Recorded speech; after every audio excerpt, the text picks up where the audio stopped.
ओम श्री गणेशाय नमः। ओम श्री जानकी वल्लभ विजयते। नित नव सोचु सती उर भारा, कब जय हूँ दुख सागर पारा। राम सिया राम जय जय राम। मैं जो कीन्ह रघुपति अपमाना, पुनिपति बचनु मृषा करि जाना। राम सिया राम जय जय राम। राम सिया राम जय जय राम।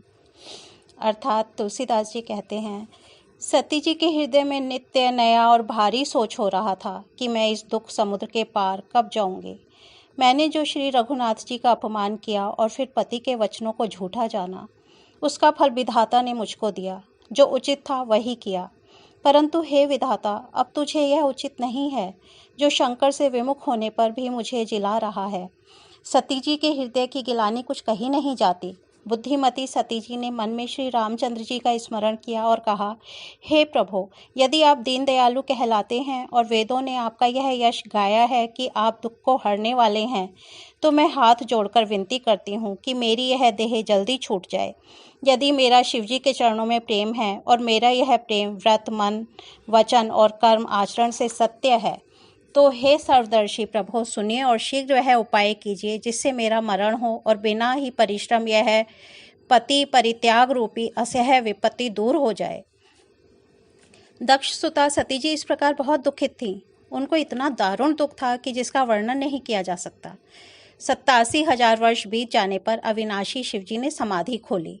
शिवजी राम नाम का स्मरण करने लगे। तब सती जी ने जाना कि अब जगत के स्वामी शिवजी जाग गए हैं। उन्होंने जाकर शिवजी के चरणों में प्रणाम किया। शिवजी ने उनको बैठने के लिए सामने आसन दिया। शिवजी भगवान हरि की रसमयी कथाएं कहने लगे। उसी समय दक्ष प्रजापति हुए। ब्रह्मा जी ने सब प्रकार से योग्य देख समझकर दक्ष को प्रजापतियों का नायक बना दिया।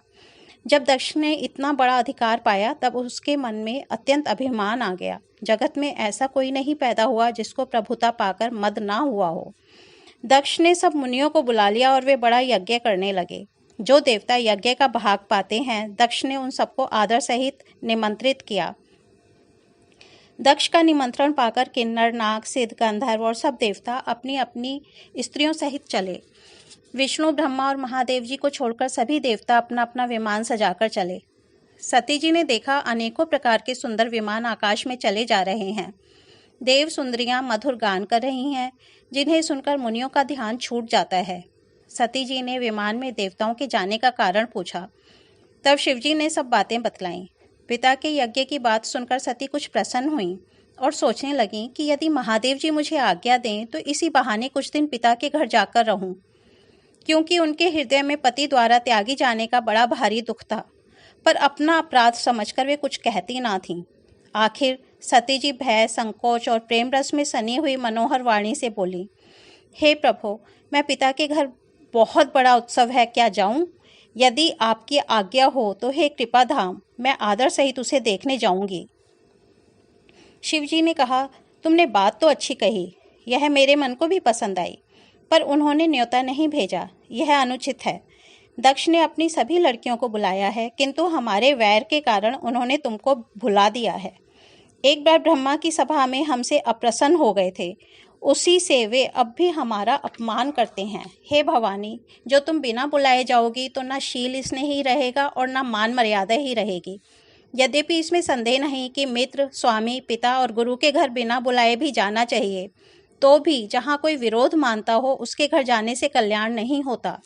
शिवजी ने बहुत प्रकार से समझाया, पर होनहार वश सती जी के हृदय में बोध नहीं हुआ। फिर शिवजी ने कहा कि यदि बिना बुलाए जाओगी तो हमारी समझ में अच्छी बात ना होगी। शिवजी ने बहुत प्रकार से कहकर देख लिया, किंतु जब सती किसी प्रकार भी नहीं रुकी, तब त्रिपुरारी महादेव जी ने अपने मुख्य गणों के साथ देकर उनको विदा कर दिया। भवानी जब पिता के घर पहुंची, तब दक्ष के डर के मारे किसी ने उनकी आव भगत नहीं की। केवल एक माता भले ही आदर से मिली, बहिनें बहुत मुस्कुराती हुई मिलीं। दक्ष ने तो उनकी कुछ कुशल तक नहीं पूछी। सती जी को देखकर उल्टे उनके सारे अंग जल उठे। तब सती ने जाकर यज्ञ देखा तो वहां कहीं शिवजी का भाग दिखाई नहीं दिया। तब शिवजी ने जो कहा था वह उनकी समझ में आया। स्वामी का अपमान समझकर सती का हृदय जल उठा। पिछला पति परित्याग का दुख उनके हृदय में उतना नहीं व्यापा था जितना महान दुख इस समय पति अपमान के कारण हुआ। यद्यपि जगत में अनेक प्रकार के दारुण दुख हैं, तथापि जाति अपमान सबके बढ़ा कर कठिन है। यह समझकर सती जी को बड़ा क्रोध हो आया। माता ने उन्हें बहुत प्रकार से समझाया बुझाया, परंतु उनसे शिवजी का अपमान सहा नहीं गया। इससे उनके हृदय में कुछ भी प्रबोध नहीं हुआ। तब वे सारी सभा को हठपूर्वक डांटकर क्रोध भरे वचन बोली।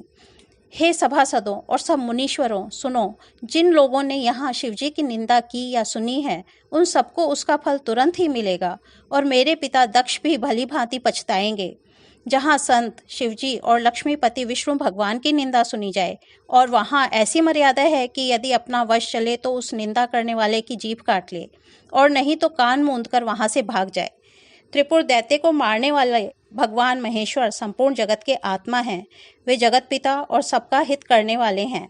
मेरा मंदबुद्धि पिता उनकी निंदा करता है और मेरा यह शरीर दक्ष ही के वीर्य से उत्पन्न है। इसलिए चंद्रमा को ललाट पर धारण करने वाले वृक्ष केतु शिवजी को हृदय में धारण करके मैं इस शरीर को तुरंत ही त्याग दूंगी। ऐसा कहकर सती जी ने योगाग्नि से अपना शरीर भस्म कर डाला। सारी यज्ञशाला में हाहाकार मच गया। सती का मरण सुनकर शिवजी के गण यज्ञ विध्वंस करने लगे। यज्ञ विध्वंस होते देखकर मुनीश्वर भृगु जी ने उसकी रक्षा की। ये सब समाचार शिवजी को मिले तब उन्होंने क्रोध करके वीरभद्र को भेजा। उन्होंने वहां जाकर यज्ञ विध्वंस कर डाला और सब देवताओं को यथोचित फल दिया। दक्ष की जगत प्रसिद्धि वही गति हुई जो शिवद्रोही की हुआ करती है। यह इतिहास सारा संसार जानता है, इसलिए मैंने संक्षेप में वर्णन किया है। भय जग विदित दक्ष गति सोई, जसी कछु शंभु बेमुख कै होई। राम सिया राम जय जय राम। यह इतिहास सकल जग जानी, ताते मैं संक्षेप बखानी। राम सिया राम जय जय राम। राम सिया राम जय जय राम। ओ मंगल भवन अमंगल हारी, द्रवहु सो दशरथ अजिर बिहारी। राम सिया राम जय जय राम। राम सिया राम जय जय राम। इसके साथ ही बालकांड का यह अध्याय यहीं पर विराम देते हैं। कल इसके आगे फिर बढ़ेंगे। धन्यवाद।